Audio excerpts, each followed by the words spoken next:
Tudo bom, pessoal?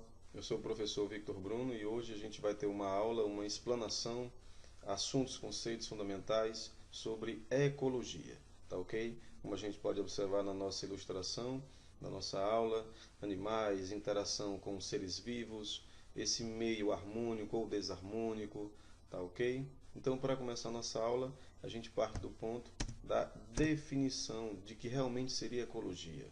Estudo das relações entre os seres vivos e destes com o meio em que vivem.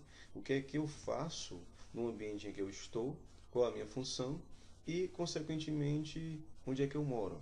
Tá ok? Nós sabemos que a nossa relação como homem, a ação antrópica, nesse meio ambiente atual que nós nos encontramos, está um tanto atropelada.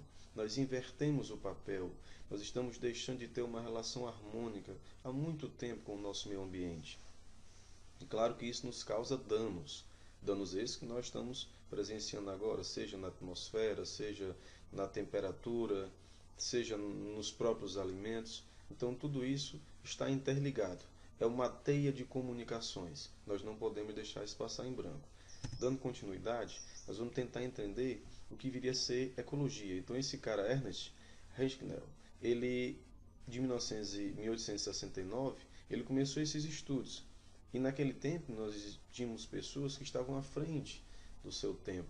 Por quê? Porque estavam preocupadas com tudo aquilo que estava acontecendo. Então elas não ficavam só bitoladas, só no comodismo. Elas queriam ir mais além. E esse cara começou o estudo sobre ecologia e ele dividiu a ecologia nessas duas palavras, que seriam oikos, casa, e logos, estudo. Ou seja, o estudo da minha casa, o estudo das minhas relações com a minha casa. Nós sabemos que na nossa residência, se você não limpá-la, se você não estiver fazendo algumas obras, ela não vai ser tão legal e pode vir até a cair. Então, a ecologia é tudo isso. É o estudo da minha casa, o estudo de caos, realmente do que é que eu estou fazendo, para que tenha-se uma vida, uma relação cada vez mais duradoura. E por que se estuda a ecologia? Qual a importância? Primeiro, de racionalização da utilização dos recursos naturais. E aí vem essa palavrinha, tá? Sustentabilidade. Eu ser racional, eu pensar de acordo com as minhas limitações e de acordo com as gerações futuras, porque nós sabemos que tudo que nós temos nós vamos perder. Até que ponto nós estamos realmente sendo racionais para que quando a gente estiver no fim da nossa vida, a gente poder ver um futuro para gerações e que nós estamos preservando desde agora, tá? Então essa inversão de valores nós temos que começar a preservar e voltar um pouco nossa consciência. Então, além da racionalização, nós temos também o controle de populações. Uma das espécies que está entrando, e daqui a pouco olhe lá se não entrar mesmo de maneira total em extinção, pode ser a nossa da raça humana. Eu não conheço, eu creio que você também não conhece, uma população de insetos, uma população de raposas, de onças, tá? Seja de ursos, que por conta própria estão entrando em extinção, porque teve um desequilíbrio entre eles. Isso não vai acontecer. Agora, com a nossa ação antrópica, homem e natureza, tá? Para com a natureza, nós além de acabarmos com as outras populações, nós também estamos acabando com a gente. A partir do momento que nós estamos exaurindo nossos recursos e, consequentemente, os recursos deles também. E um controle de crescimento das populações. Nós sabemos que quando uma população ela cresce demais em relação à outra, teve um determinado desequilíbrio. Então tem que estar tudo uniforme. Cresceu demais, alguma coisa vai acontecer para que volte aquele controle. Tá? E a gente vai tentar entender isso mais à frente. Beleza? E nos níveis de organização, pessoal, nós temos esses níveis abaixo aqui, ó, e os níveis acima, que são considerados mais os níveis acima, que é a população, um conjunto de população dá uma comunidade, um conjunto de comunidade dá ecossistemas e um conjunto de ecossistema dá a biosfera, que é de maneira geral, tá ok? Mas os abaixo nós temos o átomo, tudo começa com o átomo, depois molécula, as organelas, depois as células, um conjunto de células dá tecidos, um conjunto de tecidos dá órgãos e um conjunto de órgãos sistemas. Só que a gente fica mais propenso a ver com mais detalhes população, comunidade, ecossistema e biosfera. Tudo isso interliga organismo. Eu e você e o meio em que vivemos. E os outros animais também, seres vivos. Tá? Nesses níveis de organização, para a gente tentar ver mais com detalhe, pegar essa parte da definição individualmente, tá? Para a gente ser bem objetivo, nós temos o átomo, unidade da matéria básica, hidrogênio, carbono, oxigênio, ferro e iodo, dentre outros. Na tabela periódica temos uma infinidade. Moléculas, como a gente pode perceber, e quando a gente lembra de moléculas, a gente não deixa de falar em água, proteínas, carboidratos, lipídios, tá ok? Tudo aquilo que está envolvendo a gente, DNA, RNA, ou seja, ácido desoxirribonucleico e ácido ribonucleico, tá ok? Aí vai envolver todas aquelas bases lá, né? Úricas e pirimídicas.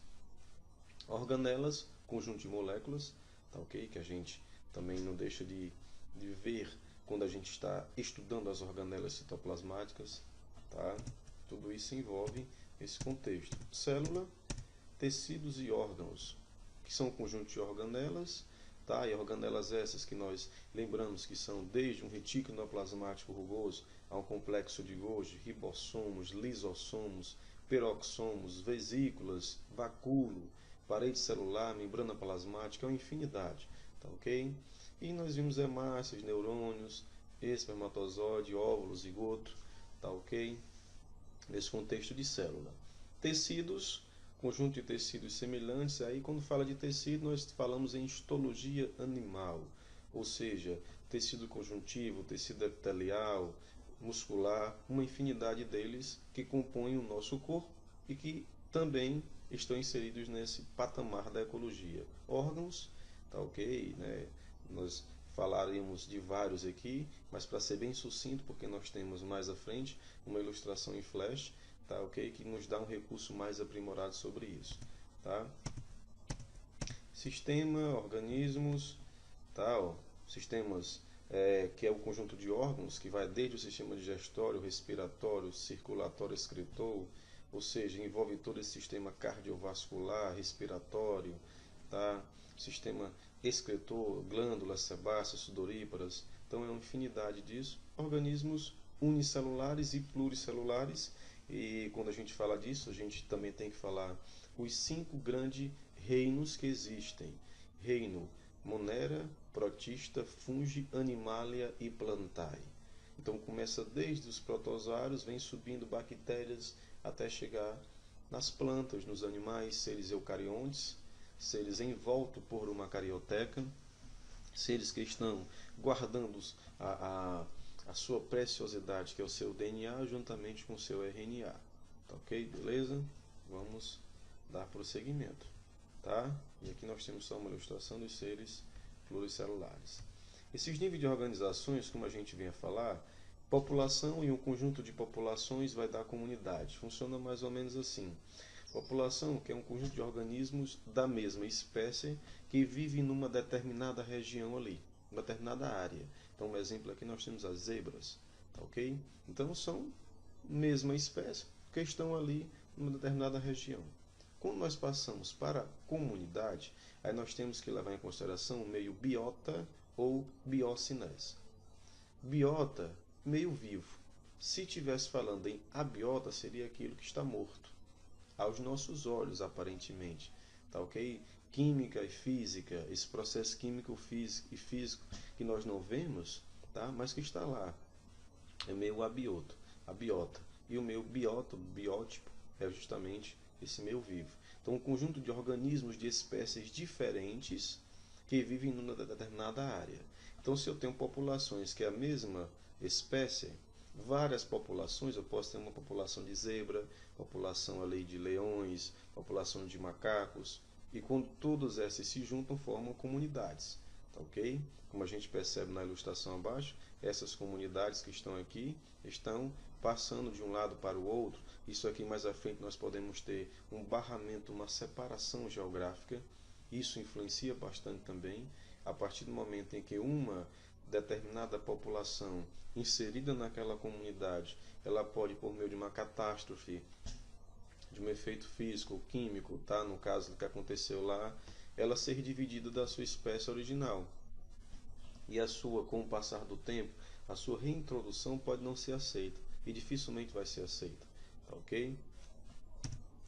Ecossistemas eu já junto tudo, tá? Então é um conjunto formado pelo meio físico, que é o biotipo, né? O biótopo, e a comunidade em que se relaciona. E se você observar, nós temos, ó, nessa nossa ilustração, uma girafa, um hipopótamo, tá ok? Nós temos aqui um leão e uma zebra, tá? Daquele nosso filmezinho. Então a gente junta tudo isso. Vários indivíduos de espécies diferentes formando um ecossistema. Mas tudo começou com população, comunidade, ecossistema. Beleza? Tranquilo? E aqui o exemplo: florestas, savanas, pântanos, desertos, que esses estão junto com seus animais. E a biosfera já é o apanhado geral. Então, junto população, comunidade, ecossistema, vai dar a biosfera. Vai dar esse englobamento, essa junção. Biosfera, o junto de todos os ecossistemas, camada do planeta Terra, onde se encontram os seres vivos. Ok? Beleza? Aqui alguns conceitos complementares, mas antes da gente ver esses conceitos complementares, nós vamos para o nosso arquivo em Flash. E o nosso arquivo em Flash, ele tem uma animação que é bem interessante. Vou voltar aqui para a gente ver, ó. Tá? Começa com a Terra e ele vai formando todos os conceitos que a gente vai ver com mais detalhe. Mas a ecologia é a ciência que estuda as relações existentes entre os seres vivos, a vida e o meio ambiente. Ocorre que a vida na Terra está organizada em níveis hierárquicos de complexidade, tá ok? Que são chamados níveis de organização, que a gente acabou de ver aqui de maneira bem ilustrativa, ó. Começa com átomo, molécula, célula, tecido, órgãos, no caso aqui o coração, tá ok? Sistema, já começa os indivíduos, organismos, a gente percebe que já tem outros indivíduos aqui, tanto a garça como a sua presa, tá? População, conjunto, ó, comunidade, vários organismos, um ecossistema e depois a biosfera, que é tudo, ok? Então aqui a gente dá prosseguimento nesse nosso arquivo em Flash, tá? Ó. Então vamos para nicho ecológico. E o que viria a ser nicho ecológico? De início você tem que ter na sua mente essas duas palavrinhas, como eu comentei no começo: nicho ecológico e habitat. Nicho ecológico é a minha função naquele ambiente, o que é que eu faço ali. E habitat, onde eu moro. Então o leão mora na savana, na África. O que ele faz? Ele é predador, tá? Ele é carnívoro. Então o local em que ele mora, o habitat, e o que ele faz é a função, que é o nicho. Então o conceito de nicho ecológico: toda espécie tem um nicho ecológico.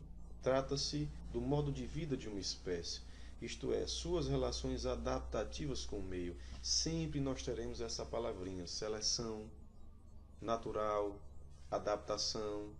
Tudo isso lá mais na frente, nós vamos ver no processo de evolução, Charles Darwin, Lamarck, mas tudo isso já vai dando esse gancho, tá?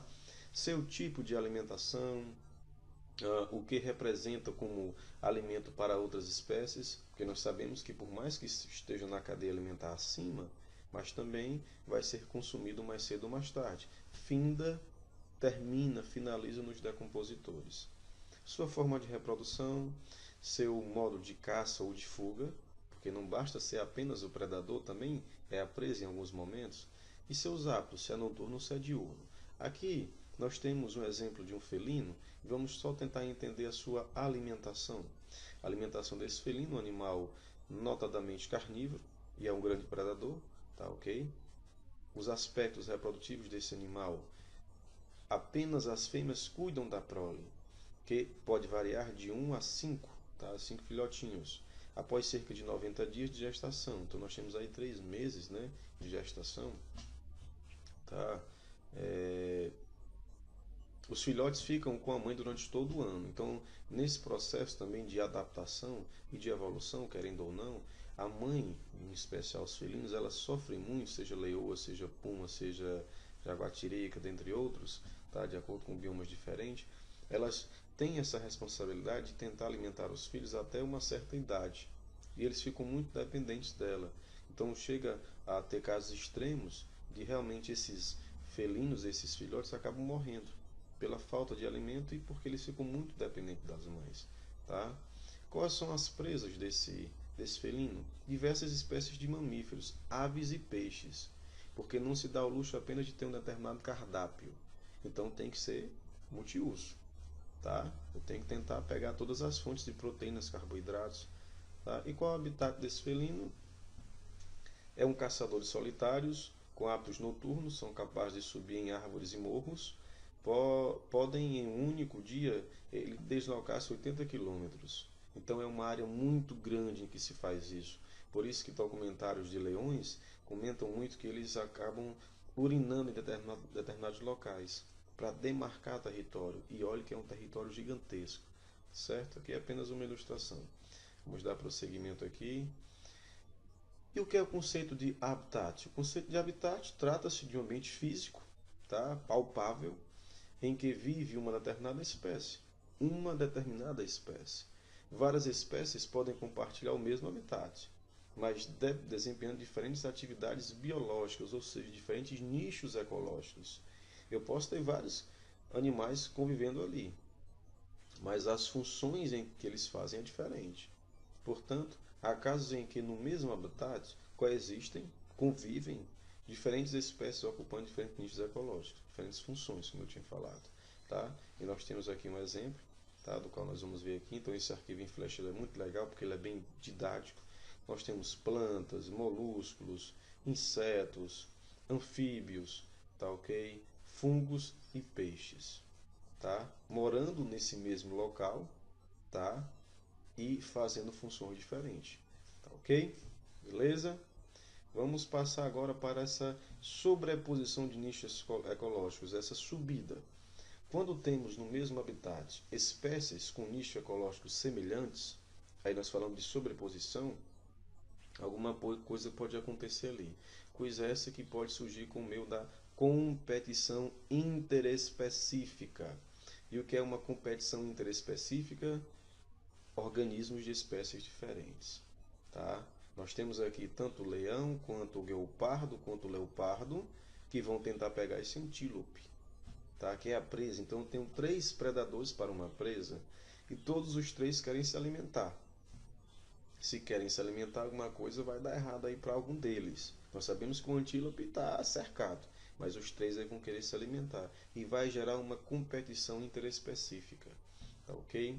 É possível termos, vivendo em um mesmo ambiente físico, 2 ou mais espécies e competindo por um ou mais recursos, como alimento, território, luz, tá, ok? Essa moradia, esse conforto que eles querem. E o mais interessante é que quando eu falo em luz, eu tenho que também colocar na minha mente autótrofos. O que é isso? Nós temos 2 tipos de seres. Aqueles que fabricam seu próprio alimento, são seres autótrofos, e os que não fabricam, que somos nós, leões, tá? Antílope, heterótrofos. Só que nunca coloque isso na sua cabeça, produtores como planta. Os produtores primeiros são a luz, tá, ok? A luz solar, que por meio das plantas tem essa conversão da energia solar luminosa, que é convertida em química, que aí acontece a fotossíntese, está lá nos cloroplastos, depois ativa as mitocôndrias. Então primeiro coloque na sua cabeça, a primeira fonte é a de luz, autótrofos, depois vem os produtores, que são as plantas, depois os herbívoros, depois os carnívoros, e aí vai, tá, ok? Então nós temos aqui esse exemplo, ó. 3, leão, guepardo e leopardo, que vão pegar um antílope, ok? Beleza? Vamos prosseguir, com calma, paciência. Nós tivemos um cara chamado Gauss, e esse cara fez estudos para saber até que ponto as espécies de adaptação elas conseguiriam sobreviver uma em relação à outra. Então toda essa ilustração aqui foi só para mostrar o seu princípio, que foi conhecido como princípio da exclusão competitiva. Uma espécie acaba excluindo a outra porque ela precisa sobreviver. Se você pegar, e já foi feito experimentos com ratos, colocar esses ratos em determinado local, der muito alimentos para eles, eles vão proliferar, eles vão crescer. Mas se você retirar totalmente esses alimentos, em algum dado momento vai ter uma competição, um canibalismo. Eu quero sobreviver e para isso eu preciso me alimentar. Então aqui também é da mesma forma. 2 espécies de paramécio, tá, ok? Ó, que é o Paramécio caudatum e o Paramécio aurelia, foram cultivados em diferentes tubos de ensaio. E primeiro, o que são paramécios? Os paramécios são organismos unicelulares que são tidos somente para fazer, na sua grande maioria, testes laboratoriais. Tá ok? Ó, colocou esses paramécios aqui, os alimentos dele foram bactérias e leveduras. Bactérias e leveduras é aquela mesma lá que é utilizada para cerveja, só para a gente ter uma assimilação. Com o tempo, tá, numa escala de 0 a 20 dias, nós observamos na primeira imagem que os dois estão tendo uma aceitação normal com seus determinados alimentos, porém, com o passar dos dias, chegando mais lá para os 20 dias, aconteceu uma quebra. O paramécio Aurelia conseguiu elevar o seu patamar, continuou tranquilamente. Porém, o paramécio Caudatum reduziu, acabou se extinguindo, porque é claro que um se sobressaiu em relação ao outro. Isso é seleção natural. O mais forte sobrevive, tá ok? É um tanto brutal nós pensarmos assim, tá? Mas tente pensar como se o nosso mundo tivesse gerando direto indivíduos, ele ia causar um inchaço. Mais cedo ou mais tarde alguma coisa tem que acontecer. Não que as catástrofes e os acidentes, certo, que acontecessem, se a gente for pensar, é até brutal pensar isso. Então se não acontecesse, como é que ia ficar o mundo? Então, ao acaso, seleção natural, doenças, tá, acidentes, isso não deixa de ser uma seleção, tá certo? Para ver se esse mundo não incha tanto. E hoje já está inchado, se a gente for pensar assim, tá? Em relação a tanta tecnologia, tanto lixo tecnológico. Mas vamos à frente. E aqui nós temos também uma questãozinha básica, tá ok? O gráfico da figura 1 mostra, não, o gráfico da figura 1, tá, mostra a distribuição de 3 esquilos que vivem na mesma árvore de uma floresta. Então tem espécie 1, 3 esquilos, espécie 2 e espécie 3. Observe só como é essa pirâmide, a inversão.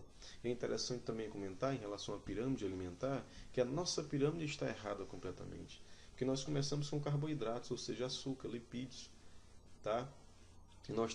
E lá em cima é que chega vegetais, chega frutas. Então essa pirâmide teria quase que se inverter, ficar de ponta cabeça, tá? Porque nós observamos que a geração que nós estamos hoje está adoecendo. É uma geração obesa, uma geração sem saúde. Porque nós damos mais importância a essa parte das massas, essa base alimentar bem proteica, bem carboidrato e tudo mais. A gente tem que inverter um pouco isso. Então, espécie 1, tá? Nós temos o esquilo 1, esquilo 2 e esquilo 3.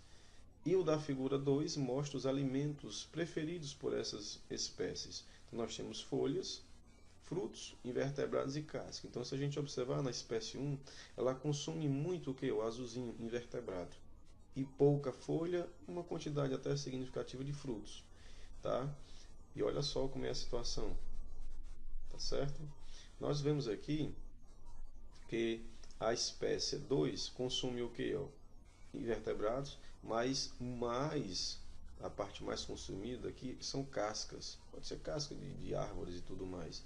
E poucas flores, poucas folhas.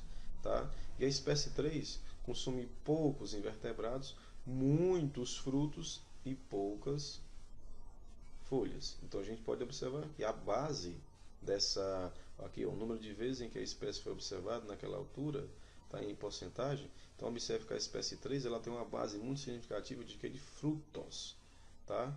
E poucas folhas.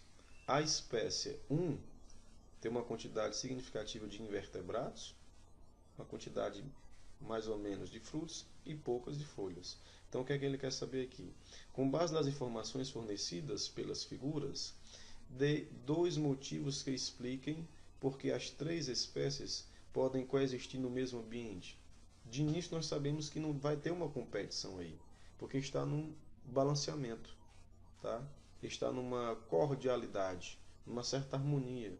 Os 3 estão convivendo nessa árvore, mas quem consome folhas demais, ou até numa quantidade boa de folhas, né? Não chega a ser consumir folhas demais, o outro não vai entrar em competição, não vai entrar em briga, porque ele está consumindo mais cascas.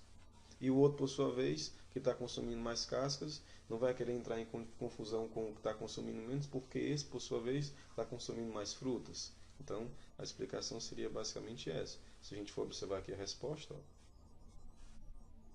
motivo 1. As 3 espécies frequentam diferentes estratos em termos de altura das árvores. Então, enquanto um está mais no patamar, outro está mais no meio, outro está mais abaixo, tá ok? E motivo 2, as 3 espécies de esquilos têm pouca sobreposição de nicho, comem preferencialmente diferentes alimentos. Então, nenhum está se sobrepondo em relação ao outro. Eu não vou querer te prejudicar, não, tu fica no teu quadrado que eu fico no meu. Mais ou menos assim, beleza? E a letra B, supondo que uma quarta espécie de esquilos fosse introduzida no ambiente local. Explique como seria, como essa espécie poderia coexistir nesse ambiente. Então, primeiro, depende de que forma ela ia se alimentar. Se ela fosse entrar em atrito, em competição com um desses 3 aqui, se ela fosse querer consumir muitos invertebrados, ou se ela fosse querer consumir muita casca ou muitos frutos, aí não ia ser legal. Então ela queria se sobrepor em relação aos outros. Mas se ela tentasse pegar um pouco de cada, a partir do momento que ela não fosse interferir nesse bem-estar alimentício desses esquilos, seria tranquilo. Vamos ver minha resposta. A espécie introduzida poderia sobreviver se tivesse um nicho ecológico diferente das espécies nativas ou se houvesse pouca sobreposição de nichos, como eu acabei de falar. Por exemplo, se a nova espécie se alimentasse preferencialmente de folhas, porque nós observamos que as folhas está razoável, tanto para os 3. Tá ok? Então, de uma certa forma, mais interessante. Então, isso daí, pessoal, folhas, galhos, árvores, nos leva a conceito de biomas, que é o conjunto diferentes, né, de ecossistemas que apresentam um certo nível de homogeneidade, iguais, tá? Tentar seguir um certo padrão. Um exemplo são as florestas tropicais e as temperadas. Tem climas, tá, razoáveis, tem vegetações um tanto semelhantes, tá? O clima até que muda um pouquinho da tropical para temperada, mas não é abruptamente assim, tá? E animais razoáveis também, tá certo? Então, habitat é espaço físico, nicho ecológico, função que o organismo exerce em seu habitat, seja a alimentação, seja o abrigo, a reprodução. Inimigos naturais também está falando sobre nicho ecológico, tá ok? Então, eu espero, deixa eu voltar para o início. Eu espero realmente que você possa ter desfrutado dessa nossa aula sobre ecologia, tá ok? Ela irá continuar com processos, tá? Seja de interespecíficos, intraespecíficos, comensalismo, amensalismo, inquilinismo, tudo isso a gente vai dar prosseguimento, beleza? Não esqueça de curtir, dar o seu joinha e ajuda para que a gente possa fazer cada vez mais vídeos interativos e legais. Show de bola? Até mais! Eita, Bianca, foi longo, viu? Não, eu tava apertada pra fazer xixi.